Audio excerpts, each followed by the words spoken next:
Praise the lord. ప్రియ బిడ్డలారా, మీరందరూ బాగున్నారా?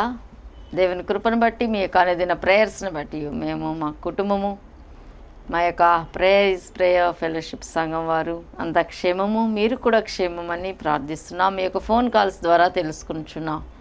ప్రియ బిడ్డలారా, ఈ యొక్క తొలకరి వాన కార్యక్రమం విరివిగా ముందుకు మీ యొక్క సహకారంతో, ప్రార్థన సపోర్ట్తో ముందుకు వస్తుంది. అందరి బట్టి మీకు అందరికి కూడా మా కుటుంబం తరపున, సంఘం తరపున హృదయపూర్వక వందనములు.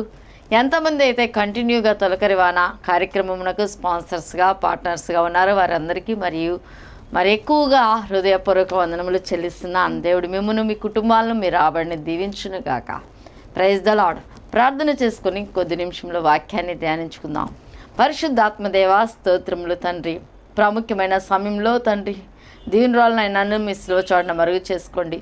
మాట్లాడుచున్న ప్రతి ఒక్క జీవపు వాక్కు కూడా ప్రతి బిడ్డను వెలిగించినట్లు, రక్షణ మార్గంలో నడిపించినట్లు, నిత్య జీవమునకు సిద్ధపరచినట్లు సహాయం చేయండి. ప్రతి బిడ్డ కూడా లోక మాలిన్యం నుండి విడుదల పొంది, పాప శాపముల నుండి, బంధకముల నుండి విడుదల పొంది, ఆయా మతకట్లు, కులకట్ల నుండి విడుదల పొంది ప్రభా, ఆయా మిమ్మల్ని నిజరక్షకుడిగా అంగీకరించి మీ రక్తంలో కడుగుపడి ఆయా మీ యొక్క ప్రేమను ప్రభా ఆస్వాదించే బిడ్డలుగా ప్రతి ఒక్క కుటుంబాన్ని తండ్రి మీరు సిద్ధపరచమని మీ కృపకాయ వేడుకుంటున్నాం. పరిశుద్ధాత్మదేవ మీ కార్యములు అత్యధికంగా జరిగించి ఆయా బిడ్డలను ప్రభా నిండారుగా దీవించమని యేసు నామములో అడిగి ప్రార్థిస్తున్నాము తండ్రి. Amen, amen. Praise the Lord. ఈ యొక్క ప్రాముఖ్యమైన సమయంలో ప్రియ బిడ్డలారా, మనము దేవుని సన్నిధిలో ఎన్నో మార్లు, ఎన్నో రకాల నిట్టూర్పులతో ఉంటాం, నిస్సహాయతలో ఉండిపోతాం. ఎంతకాలం నాకు ఉద్యోగం రాదు అని, ఎంతకాలం నాకు ప్రమోషన్ రాదు, ఎంతకాలం నాకు వివాహం కాదు, ఎంతకాలం నేను ఈ విధంగా మరి ఆ యొక్క నిస్సహాయ స్థితిలో ఉండాలి, ఇతరుల మీద ఆధారపడే వ్యక్తిగా ఉండాలి అని మరి ఎన్నోసార్లు ఎన్నో విధాలుగా నిట్టూర్పులతో, నిస్సహాయతలో, కన్నీటితో, దుఃఖముతో విలపిస్తూ ఉంటాం. ఈరోజు నాకు ఒక సహోదరి ఫోన్ చేసింది. మరి ఎంతో దుఃఖంతో, మంచి గ్రాడ్యుయేట్ అయ్యింది, ఎన్నో ఇంటర్వ్యూలకు అటెండ్ అవుతున్నాను మేడం, మరి మంచి ఉద్యోగం అనేది రావట్లేదు, దాదాపుగా వస్తుంది, మరి వచ్చినట్లే వస్తుంది, వెనక్కి వెళుతుంది. మరి మా యొక్క కుటుంబ పరిస్థితి చాలా పవర్టీ పరిస్థితి, చాలా పేదరికంలో ఉంది అని చెప్పుచుంది. మరియు అదేవిధంగా మరి నాకు 30 సంవత్సరాలు దాటిపోయిన వివాహం కాలేదు అని చెప్పేసి ఎంత ఏడుస్తూ మరి మేము అన్యుల కుటుంబంలో నుండి రక్షింపబడ్డాం, మా బంధువులు, రక్త సంబంధులు అందరూ కూడా ఎంతో మమ్మలను దూషిస్తూ హేళన చేస్తున్నారని ఆ బిడ్డ ఎంతో మరి ఏడ్చి సేవకులమైన నాకు చెప్పుకొని మరి ఎంతో మరి ఆదరణ పొంది ఉన్నది. దేవుని వాగ్దానము నీ పట్ల స్థిరపరచబడునుగాక, పరిశుద్ధాత్మ దేవుడు నీకు మంచి ఉద్యోగం, మంచి పార్ట్నర్ని ఇస్తాడు అని చెప్పి ధైర్యపరిచి ఉన్నాను. అయితే ప్రియ బిడ్డలారా, వైజాగ్ నుండి మరొక సహోదరి కాల్ చేసింది. ఎన్నో అప్పులు ఉన్నాయి, బ్యాంకులో లోన్ తీసుకోవాలనుకుంటున్నాను, ప్రార్థన చేయండి అని చెప్పి ప్రార్థన చేశాం. బ్యాంకులో షూరిటీ లేదే, మరి ఏ విధంగా కూడా ఆ ఇంటి పేపర్స్ లేదే లోన్ ఇవ్వమని చెప్పారు. అయినప్పుడు కూడా మరి ఆమె ఎంతో ప్రార్థన చేయించుకుంది, విశ్వాసంతో లోన్ ఇచ్చారు. లోన్ ఇస్తే వెంటనే కల్వరి ఛానల్కి ఒక కార్యక్రమానికి విశ్వాసంతో స్పాన్సర్ చేసి ఉన్నారు. నిర్మలా గారు వైజాగ్ నుండి చేసినప్పుడు వెంటనే అప్పులన్నీ తీర్చుకుంది, లోను కూడా తీరిపోవడానికి దేవుడు కృపనిచ్చాడు. పరిశుద్ధాత్మ దేవుడు కార్యం చేస్తాడు. అదేవిధంగా వారి కుమార్తె క్యాంపస్ ఇంటర్వ్యూస్లో సెలెక్ట్ అయ్యి మంచి ఉద్యోగం వచ్చింది. దేవునికి ఇస్తే మరి దేవునికి ఇచ్చి నష్టపోయిన వారు ఎవరూ లేరు. లేమిడిలో నుండి కూడా దేవునికి ఇచ్చుట వల్ల పరలోక ఆశీర్వాదాలు మీరు పొందుతారు. Praise the Lord. హల్లెలూయా. అదేవిధంగా కొన్ని సంవత్సరాల క్రితం ఒక వ్యక్తి, యవనస్తుడు, ఉద్యోగం వెతుక్కుంటూ మరి వెళ్తున్నాడు. వెళ్ళినప్పుడు మరి వేరొక ప్రాంతానికి వెళ్ళి ఉద్యోగం లేదని ఎంతో విలపిస్తూ, ఉద్యోగం రాక, ఇంటర్వ్యూస్లో సెలెక్ట్ అవ్వక ఎంతో వేదనతో ఉంటున్నా అప్పుడు మరి ఒక సేవకుని అనుకున్న విధంగా కలవడం జరిగింది. అనుకున్న విధంగా కలిసినప్పుడు ఆ సేవకుడు మరి అతని కొరకు ప్రార్థించి చెప్పి ఉన్నాడు, నువ్వు మొదట దేవునికి నమ్మకస్తుడుగా ఉండు, నీకున్న దాంతో దేవుని విషయంలో మరి ఇచ్చే విషయంలో మాత్రము కూడా వెనుకాడవద్దు.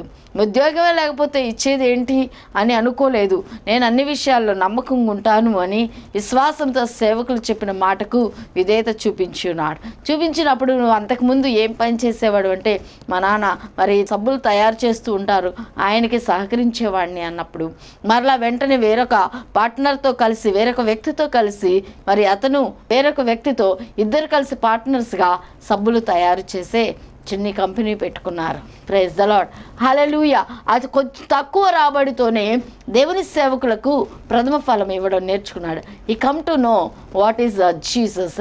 He come to know how to give. He learned how to give to Jesus.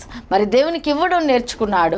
ఆ కొద్ది రాబడిలోనే నాకేమీ లేదులే, నేను ఎందుకు ఇవ్వాలి అనుకోలేదు. కానీ ఆ సేవకుడు అప్పుడు అలా చెప్పారులే, నేను పని చేసుకుంటున్నానని మర్చిపోలేదు. కానీ మరి దేవునికి తనకున్న రాబడిలో ప్రథమ ఫలము, దశమ భాగము దేవుని వంతుగా ఈ చెల్లించి ఉన్నాడు.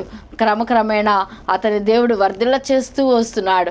అదేవిధంగా మరి అతను ఎంత రాబడి వస్తే అంత అత్యధికంగా, ఎంత రాబడి వస్తే అత్యధికంగా దేవునికి ఇస్తూ ఉన్నాడు. ప్రియులారా గమనించండి, దేవునికి ఇవ్వడం అంటే మనము ఒక సెల్ఫిష్ నేచర్తో ఇస్తున్నామని జ్ఞాపకం చేసుకోండి.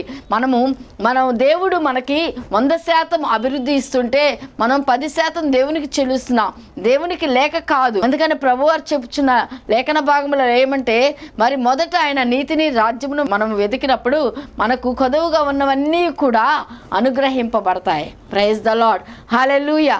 అంటే మనము ఎప్పుడైతే దేవుని నీతిని రాజ్యమును వెతుకుతామో, దేవునికి ఇస్తామో, హృదయపూర్వకంగా సనుగు కొనక గొనుగు కొనక హృదయపూర్వకంగా దేవునికి ఇచ్చినప్పుడు పరలోక ఆశీర్వాదాలు మన సొంతం అవుతాయి. మనం 10వ వంతు దేవునికి ఇస్తే దేవుడు 100 ఫలము మన కుటుంబం మీద కుమ్మరిస్తారు. Praise the Lord. హల్లెలూయా. అదేవిధంగా ఆ వ్యక్తి ఆ యొక్క సబ్బులు తయారు చేసుకుంటూ వచ్చిన రాబడిని మరి ఇస్తూ ఉంటున్నప్పుడు ఇంకా కొంచెం అత్యధికంగా మరి లాభం వస్తుంది, ఇంకా దేవునికి ఇస్తున్నాడు.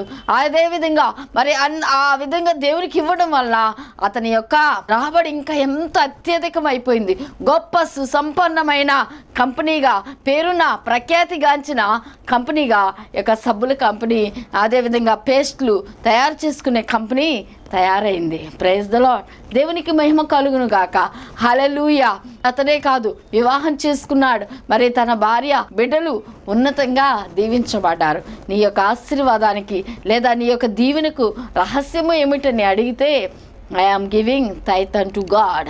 దేవునికి దశమ భాగం ఇవ్వడమే నా ఆశీర్వాదానికి ఉన్న సీక్రెట్ అని చెప్పి ఉన్నాడు. Praise the Lord. హల్లెలూయా.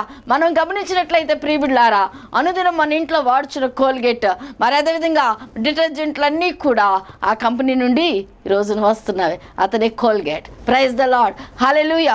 ఒక ఫేమస్ కోల్గేట్ కంపెనీ యజమానుడు ఈ రోజున అంత అత్యధికంగా అన్ని దేశాలు, రాష్ట్రాలకి ఆ కంపెనీ వ్యాపింపబడిందంటే, ఒకప్పుడు చాలా పేదవాడు, ఒకప్పుడు ఉద్యోగం లేని నిరుద్యోగ పరిస్థితిలో ఉన్నాడు.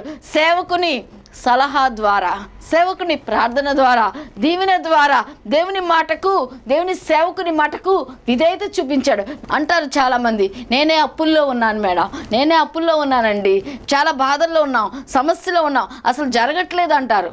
ఆ యొక్క సమస్యలో, ఆ బాధలో, ఆ లేమిళ్ళలోనూ నువ్వు సరిపోతు విధవరాలు మరి దేవుడు దీవించాడు అంటే, మరి ఆ ఊరంతా కరువు వచ్చినా కూడా ఆమె కరువు లేదు, సమృద్ధిగా పోషింపబడిందంటే దేవుని సేవకులకి ఇచ్చుట వల్ల. Praise the Lord. Hallelujah. Hallelujah. ప్రియబిడ్లారా, మనం గమనించినట్లయితే దేవుని సన్నిధిలో దేవుని యొక్క కార్యాలు చూడాలి అంటే first you have to stretch your hand. నీ యొక్క దక్షిణ హస్తాన్ని చాపి దేవునికి ఖర్చు పెట్టు. మరి అనొచ్చు, నేనేమి చేయగలను దేవునికని. మరి నేనైతే స్వార్థ ప్రకటిస్తున్నాను. నీవు చేయవలసిన పని ఒకటి ఉంది, అది నీవు దేవునికి ఇచ్చి దేవుని నామము, దేవుని పని నీవు జరిగించినట్లయితే దేవుని యొక్క సువార్త విరివిగా కొనసాగింపబడుతుంది. అనేక లక్షల మంది, వేల మంది చూచి నీ వలె ఆదరణ పొందుతారు, నిరుద్యోగ సమస్య నుండి విడుదల పొందుతారు. ఉద్యోగంలో ప్రమోషన్ లేదని బాధపడితే నీ యొక్క ప్రమోషన్ రావాలంటే నీవు దేవునికి ఇవ్వు, దేవుడు ప్రమోషన్ ఇస్తాడు. Praise the Lord. హల్లెలూయా.